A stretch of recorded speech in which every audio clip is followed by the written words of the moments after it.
Iminungkahi ng isang lider ng mababang kapulungan ng Kongreso na imbestigahan ng 7.2 trillion na inutang ng administrasyon ni dating Pangulong Rodrigo Duterte sa loob ng 6 na taon.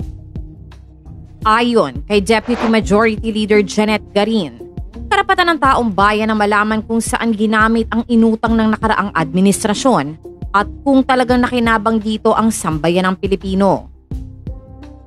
Government loans are a very serious matter. Why? Sinangla mo kasi yung future ng iyong mga anak at mga apo, and sometimes it's even more than that.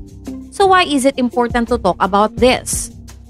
Kasi hindi pwedeng may blanket authority lang yan, just like what we saw in the pandemic. Noong pandemic kasi parang naging excuse na umutang kaliwat kanan, ani Garin. Lumobo ang utang ng nakaraang administrasyon noong panahon ng pandemya sa COVID-19 kaya